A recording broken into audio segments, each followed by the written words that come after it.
The deep dive के एक और बिल्कुल नए और काफी रोमांचक गहन विश्लेषण में स्वागत है। जी। और आज की ये चर्चा सच में दुनिया को और खुद को देखने के नजरिए को पूरी तरह से बदलने वाली है। एकदम सही कहा। आज हम प्राचीन स्रोतों और आधुनिक विज्ञान के एक ऐसे अद्भुत संगम पर बात करने जा रहे हैं जो विज्ञान, इतिहास और मानव शरीर की जटिलताओं में दिलचस्पी रखने वाले किसी भी इंसान को सोचने पर मजबूर कर देगा। आज का हमारा ये गहन विश्लेषण एक बेहद खास स्रोत पर आधारित है जिसका नाम है the unchallenged miracles of the Quran. हाँ, और हमारा मिशन आज इस किताब के 14वें भाग में दिए गए उन संदर्भों का विश्लेषण करना है जो सदियों पहले लिखे गए थे। और दिलचस्प बात यह है कि आज की आधुनिक वैज्ञानिक तकनीकें जैसे माइक्रोस्कोप और सैटेलाइट्स उन पुरानी बातों की बहुत ही सटीक तरीके से पुष्टि कर रहे हैं। लेकिन देखिए, इस चर्चा की गहराई में उतरने से पहले एक बहुत ही जरूरी बात मैं स्पष्ट कर देना चाहता हूँ। जी, ये स्पष्ट करना बहुत जरूरी है। इस गहन विश्लेषण का उद्देश्य किसी भी धार्मिक विचारधारा का पक्ष लेना या किसी खास मान्यता का प्रचार करना बिल्कुल नहीं है। बिल्कुल नहीं। हमारा काम सिर्फ और सिर्फ स्रोत सामग्री में दी गई जानकारी और उसके वैज्ञानिक पहलुओं को पूरी निष्पक्षता के साथ प्रस्तुत करना है। वही तो, हम सिर्फ तथ्यों, जीव विज्ञान और भूविज्ञान के नजरिए से इस स्रोत का अध्ययन कर रहे हैं। ये निष्पक्षता बहुत जरूरी है क्योंकि ज्ञान का विस्तार तभी होता है जब हम विभिन्न दृष्टिकोणों को एक व्यापक संदर्भ में रखकर देखें। हाँ। जब हम प्राचीन ग्रंथों को आधुनिक विज्ञान के चश्मे से पढ़ते हैं तो कई बार ऐसे तथ्य सामने आते हैं जो हमारी कल्पना से परे होते हैं। और कल्पना से परे इसलिए भी क्योंकि ये चर्चा सीधे तौर पर हमसे जुड़ी है। हर इंसान अपने शरीर के भीतर एक पूरा का पूरा ब्रह्मांड लेकर चलता है। एक जीता जागता ब्रह्मांड। अनगिनत जटिल प्रणालियां हर सेकंड काम कर रही हैं, लेकिन हम अक्सर अपने ही भीतर मौजूद उन चमत्कारों से पूरी तरह अनजान रहते हैं। सही कहा। तो आज हम उसी ब्रह्मांड को डिकोड करेंगे। लेकिन शरीर के भीतर जाने से पहले स्रोत जिस पहले विषय को उठाता है वो हमारी पृथ्वी की संरचना से जुड़ा है। पहाड़ों की बात हो रही है यहाँ। जी, स्रोत पहाड़ों की संरचना और पृथ्वी के संतुलन पर बहुत गहराई से बात करता है। अगर हम इसके आधार की बात करें तो स्रोत सबसे पहले सूरा अन-नबा यानी 78 श्लोक 6 और 7 का संदर्भ देता है। इसमें लिखा है, क्या हमने जमीन को बिछौना और पहाड़ों को कील यानी पेग्स नहीं बनाया? अच्छा। इसके साथ ही सूरा अन-नहल यानी 16-15 का भी जिक्र किया गया है जिसमें स्पष्ट कहा गया है कि पहाड़ों को पृथ्वी पर इसलिए स्थापित किया गया ताकि ये डगमगाएं नहीं। अब यहाँ थोड़ा रुको। पहाड़ों को कील या पेग कहना थोड़ा अजीब नहीं लगता? अजीब क्यों? क्योंकि आमतौर पर हम पहाड़ों को सिर्फ जमीन के ऊपर उठे हुए विशाल पत्थरों या त्रिकोण आकार की चोटियों के रूप में देखते हैं। कोई भी पहाड़ बाहर से कील जैसा तो बिल्कुल नहीं दिखता जिसे ऊपर से नीचे की तरफ ठोका गया हो। यही तो इस स्रोत का सबसे दिलचस्प हिस्सा है। अगर हम आधुनिक भूविज्ञान यानी जियोलॉजी और आइसोस्टेसी के सिद्धांत को देखें। आइसोस्टेसी? हाँ, आइसोस्टेसी। तो विज्ञान अब जाकर ये बताता है कि पहाड़ का जो हिस्सा हमें जमीन के ऊपर दिखता है वो तो उसकी कुल संरचना का एक बहुत छोटा सा भाग है। अच्छा, जो दिखता है वो पूरा नहीं है? बिल्कुल नहीं। आधुनिक सिस्मोग्राफ तकनीक से हमें पता चला है कि पहाड़ों की जड़ें जमीन के बहुत नीचे पृथ्वी की पपड़ी या क्रस्ट की गहराइयों तक धसी होती हैं। उनका असली आकार जमीन के नीचे छिपा है। एकदम सही। पृथ्वी की ऊपरी परत टेक्टोनिक प्लेट से बनी है जो लगातार एक दूसरे से टकराती और खिसकती रहती हैं। पहाड़ों की ये गहरी जड़ें इन प्लेट्स को आपस में बांधने का काम करती हैं। अगर ये जड़ें ना हो तो प्लेट्स के खिसकने से पृथ्वी पर इतने भयानक झटके और भूकंप आएंगे कि सतह पर जीवन लगभग असंभव हो जाएगा। इसे समझने के लिए एक उदाहरण लेते हैं। जब कोई तेज हवाओं के बीच कैंपिंग करने के लिए एक टेंट लगाता है तो उस टेंट को जमीन पर मजबूती से टिकाए रखने के लिए क्या किया जाता है? जमीन में गहरी कीलें गाड़ी जाती हैं। बिल्कुल, जमीन में गहरी कीलें। या फिर मानव शरीर का ही उदाहरण लें। जैसे हमारे दांत बाहर से छोटे दिखते हैं लेकिन मसूड़ों और जबड़े की हड्डी के भीतर उनकी जड़ें बहुत गहराई तक मजबूती से जुड़ी होती हैं। बहुत ही सटीक उदाहरण है ये, है ना? दांत का संतुलन उसी अदृश्य जड़ पर निर्भर है। पहाड़ हमारी पृथ्वी के लिए टेंट की उन कीलों या दांत की जड़ों की तरह ही काम करते हैं। और सोचने वाली बात यह है कि बिना किसी सैटेलाइट इमेजिंग या पृथ्वी की गहराइयों को नापने वाले आधुनिक उपकरणों के सदियों पहले एक स्रोत में पहाड़ों को स्पष्ट रूप से कील कहना। और संतुलन बनाने के उनके काम को समझाना। हाँ, समझाना। ये विज्ञान के इतिहास का एक बहुत ही हैरान करने वाला पहलू है। ये वाकई हैरान करता है। पृथ्वी के इस विशाल संतुलन को समझने के बाद अब उस ब्रह्मांड की तरफ चलते हैं जो इंसान के सीने के भीतर धड़क रहा है। चलिए। पहाड़ों की जड़ों से निकलकर शरीर की जड़ों तक का ये सफर और भी ज्यादा चौंकाने वाला होने वाला है। जब मानव शरीर की बात आती है तो स्रोत सूरा अत-3 यानी 95:4 का संदर्भ प्रस्तुत करता है। बेशक हमने इंसान को बेहतरीन सांचे में ढाला है। बेहतरीन सांचे में? जी। अंग्रेजी में इसे बेस्ट स्टेचर या बेस्ट मोल्ड कहा गया है। यह श्लोक इंसान की शारीरिक बनावट को एक अचूक और परिपूर्ण रचना के रूप में देखता है। और जब हम इस बेहतरीन सांचे का वैज्ञानिक प्रमाण देखते हैं तो जीव विज्ञान के आंकड़े किसी का भी दिमाग घुमा सकते हैं। फेफड़ों यानी ह्यूमन लंग्स से शुरू करते हैं। जी। विज्ञान हमें बताता है कि हमारी मानव श्वास नली या ट्रेकिया फेफड़ों में जाकर पहले 2 हिस्सों में बंटती है और फिर अनगिनत छोटी छोटी शाखाओं में विभाजित हो जाती है। स्रोत में इन्हें पल्मोनरी रूट्स कहा गया है। हाँ, जड़ों की तरह। इसे थोड़ा और स्पष्ट करते हैं। स्रोत इसे जड़ों की तरह देखता है, जिसे आज हम मेडिकल भाषा में एल्वियोलाई या एयर सैक्स कहते हैं। इन जड़ों या एल्वियोला की संख्या पर अगर गौर करें तो स्रोत एक ऐसा आंकड़ा देता है जो सच में किसी को भी अवाक कर दे। एक वयस्क इंसान के फेफड़ों में लगभग 75 करोड़ यानी 750 मिलियन ऐसी जड़ें होती हैं। 75 करोड़? जी। ये कोई साधारण नेटवर्क नहीं है, बल्कि सीने के अंदर एक पूरा का पूरा घना जंगल बसा हुआ है। हर एक जड़ एक बेहद नाजुक झिल्ली से जुड़ी होती है, जिसका मुख्य काम खून को ऑक्सीजन देकर साफ करना है। 75 करोड़ जड़ें, पर बात सिर्फ संख्या की नहीं है। और क्या है? स्रोत में बताया गया है कि अगर फेफड़ों की इन सभी जड़ों और उनकी झिल्लियों को खोलकर एक सीधी सतह पर फैला दिया जाए तो इनका कुल सरफेस एरिया यानी सतह का क्षेत्रफल 200 वर्ग मीटर से भी ज्यादा होगा। 200 वर्ग मीटर? जरा विजुअलाइज कीजिए इस बात को। एक पूरा का पूरा टेनिस कोर्ट हमारे सीने के छोटे से हिस्से में बड़ी ही बारीकी से फोल्ड करके रखा गया है। मतलब ये कैसे संभव है? यही तो बायोलॉजिकल इंजीनियरिंग का चमत्कार है। शरीर के हर छोटे से हिस्से का अधिकतम इस्तेमाल किया गया है।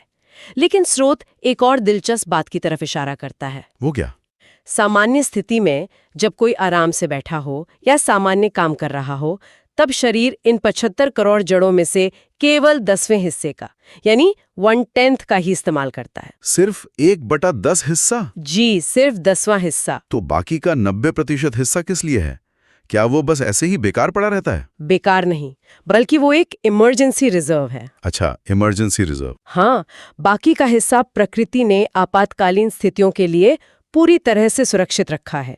जब अचानक दौड़ना पड़े, कोई बहुत भारी शारीरिक मेहनत करनी पड़े या जब शरीर किसी गंभीर बीमारी से लड़ रहा हो और उसे तुरंत अतिरिक्त ऑक्सीजन की जरूरत हो। बिल्कुल, तब फेफड़ों का ये सुरक्षित हिस्सा सक्रिय हो जाता है। यानी हमारे भीतर हर वक्त एक शक्तिशाली बैकअप सिस्टम मौजूद है।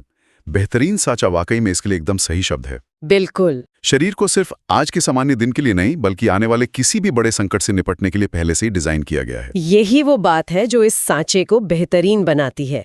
और अगर हम डिजाइन की ही बात कर रहे हैं तो फेफड़ों की दुनिया से बाहर निकलकर शरीर के एक और मास्टरपीस की तरफ चलते हैं। गुर्दे यानी किडनीज। हाँ, किडनीज। गुर्दों की बात आती ही स्रोत सूरा अद्दारियात यानी 51-21 की तरफ ली जाता है। इसका सार बहुत ही गहरा है और खुद तुम्हारे अपने भीतर भी निशानियां हैं। क्या तुम देखते नहीं? क्या तुम देखते नहीं? हाँ, ये श्लोक सीधे तौर पर इंसान को अपने ही अंदर झांकने के लिए कह रहा है। और जब हम गुर्दों के काम करने के तरीके को देखते हैं तो वो निशानियां पूरी तरह से स्पष्ट हो जाती हैं। गुर्दे मानव शरीर का सबसे अचूक फिल्ट्रेशन सिस्टम है। सबसे बेहतरीन फिल्टर। बिल्कुल। स्रोत के मुताबिक गुर्दों में खून साफ करने के लिए 10 लाख यानी 1 मिलियन फंक्शनल यूनिट्स होती हैं, जिन्हें नेफ्रॉन्स कहा जाता है। 10 लाख नेफ्रॉन्स। जी। यहाँ पर जो आंकड़े स्रोत में दिए गए हैं वे गणित के हिसाब से बहुत हैरान करने वाले हैं। बताया गया है कि ये गुर्दे हर 24 घंटे में कुल 1800 लीटर खून फिल्टर करते हैं। మీకోసం తాజా వినోదం. జైలు ఎరికించినదిగా తప్పించుకున్నా. నేను అసలు తప్పించుకోండదు, నేను సంక్రాంతి చేసేదానికి. లవ్ ఇన్సూరెన్స్ కంపెనీ మిమ్మల్ని ప్రేమతో ఆహ్వానిస్తోంది. లవ్ మాత్రమే ఉంటే సరిపోదు వాస్. నేను నీకు ప్రూవ్ చేస్తాను. करते हैं 1800 लीटर। अब रुको, 1800 लीटर? इंसान के शरीर में तो मुश्किल से 5 या 6 लीटर ही खून होता है। तो क्या वही खून बार बार किसी वॉशिंग मशीन के चक्कर की तरह घूम रहा है? ये एक बहुत ही जायज सवाल है। हाँ, हमारा खून दिन भर में सैकड़ों बार गुर्दों से होकर गुजरता है, लेकिन यहाँ एक वैज्ञानिक पहलू को समझना बहुत जरूरी है। वो क्या? जब हम कहते हैं कि गुर्दे 1800 लीटर फिल्टर करते हैं, तो इसका मतलब ये नहीं है कि 1800 लीटर कच्चा खून बाहर निकाल लिया जाता है। दरअसल ये एक सतत प्रक्रिया है। Continuous process. जी, स्रोत इस बात पर जोर देता है कि इस भारी भरकम प्रक्रिया में से 180 लीटर तरल, जिसे मेडिकल भाषा में फिल्ट्रेट या प्राइमरी यूरिन कहते हैं, रीनल पाइप के द्वारा खींच लिया जाता है। अच्छा, तो ये 180 लीटर फिल्ट्रेट है जिसमें शरीर के काम के तत्व और कचरा दोनों शामिल हैं। सही कहा। और सबसे बड़ा चमत्कार ये है कि शरीर इस 180 लीटर में से 99% जरूरी चीजों को 99%? हाँ, जैसे पानी, ग्लूकोज और मिनरल्स, उन्हें वापस सोख लेता है, यानी रीअब्जॉर्ब कर लेता है। वाह! इस पूरी जटिल और विशाल प्रक्रिया के अंत में जो कचरा बचता है वो केवल 1.5 लीटर होता है, जो यूरिन के रूप में शरीर से बाहर निकल जाता है। या अचूक है। 1800 लीटर की प्रोसेसिंग से शुरू होकर हर जरूरी चीज को शरीर में वापस सोख लेना और सिर्फ 1.5 लीटर जहरीले तत्व को बाहर निकालना। बिल्कुल। लेकिन मेरे दिमाग में एक और आंकड़ा घूम रहा है जो स्रोत ने दिया है। कौन सा आंकड़ा? अगर गुर्दों के अंदर मौजूद इन सभी छोटी छोटी नलियों, जिन्हें ट्यूबूज कहा जाता है, उनकी कुल लंबाई को जोड़ दिया जाए तो ये 100 किलोमीटर तक पहुंच जाती है। 100 किलोमीटर! ये आंकड़ा वाकई चौंकाने वाला है। एक गुर्दे में ये 50 किलोमीटर तक होती है। मतलब अगर मेरे गुर्दों की नलियों को खोल दिया जाए तो मैं यहाँ से दूसरे शहर तक पहुंच जाऊंगा और मुझे पता भी नहीं। जी। शरीर के उस छोटे से हिस्से में 100 किलोमीटर लंबी पाइपलाइन बिछी हुई है और दिन भर में खून इनमें से 5 बार गुजरता है। इस प्रक्रिया की खामोशी पर गौर कीजिए। आज के समय में हमारे पास अस्पतालों में बड़ी बड़ी डायलिसिस मशीनें हैं। हाँ, बहुत भारी मशीनें होती हैं वो। लेकिन क्या कोई भी आधुनिक मशीन बिना किसी शोर के, बिना थके और बिना किसी बाहरी बिजली या प्लग के दशकों तक 100 किलोमीटर की बायोलॉजिकल पाइपलाइन से तरल पदार्थ को इतनी बारीकी से फिल्टर कर सकती है? कभी नहीं। ये एक ऐसा परिपूर्ण सिस्टम है जिसे इंसान अपनी पूरी तकनीकी शक्ति के बावजूद आज भी अपनी लैब में हूबहू नहीं बना पाया है। रोजमर्रा की भागदौड़ में हम अक्सर इन चीजों को भूल जाते हैं। हम ट्रैफिक में फंसे होते हैं या किसी मीटिंग की चिंता कर रहे होते हैं, लेकिन हमारे भीतर ये गुर्दे चुपचाप 100 किलोमीटर की रेस हर रोज दौड़ रहे हैं। बिल्कुल सही बात है। अब क्योंकि हम शरीर की इस अद्भुत फैक्ट्री के अंदर हैं ही, तो शरीर की सबसे बड़ी और सबसे महत्वपूर्ण केमिकल फैक्ट्री की बात करते हैं, हमारा लिवर। लिवर के संदर्भ में भी स्रोत उसी बात को दोहराता है कि कैसे प्राचीन ग्रंथ शरीर की इन जटिलताओं को एक अचूक रचना मानते हैं, प्रयोगशाला मानता है। और इसके आंकड़े भी फेफड़ों और गुर्दों की तरह ही विशाल हैं। स्रोत के अनुसार हमारे लिवर में 3 अरब यानी 3 बिलियन कोशिकाएं होती हैं। लेकिन यहाँ मुख्य बात सिर्फ 3 अरब की संख्या नहीं है, बल्कि उनकी रीजेनरेशन क्षमता है, खुद को नया बनाने की क्षमता। हाँ, लिवर खुद को नया बनाने में माहिर है। स्रोत के मुताबिक हर 4 महीने में लिवर की ये 3 अरब कोशिकाएं पूरी तरह से नई हो जाती हैं। हमारा लिवर हर 4 महीने में खुद को पूरी तरह से रीबूट कर लेता है। सोचिए कि किसी के पास एक बहुत ही एडवांस स्मार्टफोन या लैपटॉप है जो हर 4 महीने में अपने आप अपने सारे पुराने हार्डवेयर पार्ट्स को नए पार्ट से बदल लेता है। बिल्कुल वैसा ही हमारे लिवर बिल्कुल यही कर रहा है, लेकिन इसका महत्व कितना है? हम हमेशा दिल के धड़कने या दिमाग के काम करने की बात करते हैं। स्रोत का एक तथ्य मुझे बहुत सोचने पे मजबूर कर गया। कौन सा तथ्य? स्रोत कहता है कि अगर लिवर काम करना बंद कर दे तो कोई भी इंसान 3 घंटे से ज्यादा जीवित नहीं रह सकता। सिर्फ 3 घंटे। ऐसा क्यों? ये 3 घंटे की समय सीमा लिवर के काम की गंभीरता को दर्शाती है। हमारा शरीर लगातार कई तरह के जहरीले पदार्थ या टॉक्सिन्स बनाता है। यहाँ तक कि हमारा खाना पचाने की प्रक्रिया में भी अमोनिया जैसे घातक रसायन बनते हैं। लिवर इन खतरनाक रसायनों को तुरंत सुरक्षित तत्वों में बदलता है। अच्छा। इसके अलावा ये खून का थक्का जमने यानी ब्लड क्लॉटिंग के लिए प्रोटीन बनाता है। अगर लिवर रुक जाए तो शरीर में जहर इतनी तेजी से फैलेगा कि पूरा का पूरा नर्वस सिस्टम और बाकी अंग ताश के पत्तों की तरह ढह जाएंगे। बाप रे, ये एक बहुत ही गहरा एहसास है। इंसान हर पल हर सेकंड इन 3 अरब कोशिकाओं पर पूरी तरह से निर्भर है। जो कुछ भी खाया जाता है, जो भी सांस ली जाती है, वो सब इस केमिकल फैक्ट्री से होकर गुजरता है। बिल्कुल। ज्ञान का असली फायदा शायद यही है कि वो हमारे सोचने के तरीके को बदले और हमें ये दिखाए कि हम कितने जटिल और खूबसूरत तरीके से रचे गए हैं। आज के इस पूरे गहन विश्लेषण को अगर हम एक बड़ी तस्वीर में समेटें तो हमने देखा कि कैसे पृथ्वी को डगमगाने से रोकने वाले पहाड़ों की गहरी जड़ों की तुलना कीलों से की गई। हाँ, फिर हम शरीर के भीतर गए, जहां फेफड़ों की 75 करोड़ शाखाएं एक टेनिस कोर्ट के बराबर जगह घेरती हैं और आपात स्थिति के लिए 90% का रिजर्व रखती हैं। हमने गुर्दों की 100 किलोमीटर लंबी नलियों के खामोश सफर को समझा, जो हर दिन शरीर का कचरा बाहर निकाल रही हैं, और अंत में लिवर की 3 अरब कोशिकाएं जो हर 4 महीने में खुद को नया कर रही हैं। ये प्राचीन ग्रंथों में छिपे संकेतों और आधुनिक विज्ञान की खोजों का एक बेहद ही अद्भुत तालमेल है, जो आज के स्रोत सामग्री से निकलकर सामने आया। सही कहा। बातें सदियों पहले ही बहुत ही सरल शब्दों में कह दी गई थीं, जिन्हें समझने के लिए हमें आज की उन्नत तकनीक की जरूरत पड़ी। और इससे पहले कि हम आज की इस शानदार चर्चा को समाप्त करें, एक ऐसा विचार है जो स्रोत के इस पूरे विश्लेषण से निकल कर आता है, जिस पर वाकई गहराई से सोचा जाना चाहिए। वो क्या है? आज हमने गुर्दों के 100 किलोमीटर लंबे फिल्ट्रेशन सिस्टम की बात की, जो बिना किसी बाहरी ऊर्जा या बिजली के दशकों तक काम करता है। अब जरा भविष्य के बारे में सोचिए। इसे बायोमिमिक्री कहते हैं, यानी प्रकृति की नकल करना। बायोमिमिक्री, हाँ। अगर हमारे गुर्दे इतने अचूक और ऊर्जा कुशल हैं, तो क्या भविष्य में हम अपने शहरों के वाटर ट्रीटमेंट प्लांट्स या पानी साफ करने की बड़ी बड़ी मशीनों को इसी बायोलॉजिकल डिजाइन के आधार पर बना सकते हैं? ये बहुत ही दिलचस्प सवाल है। क्या प्रकृति के इस प्राचीन ब्लूप्रिंट में जलवायु परिवर्तन और ऊर्जा संकट जैसी आधुनिक समस्याओं का हल छिपा है? क्या हम मशीनों को प्रकृति की तरह काम करना सिखा सकते हैं?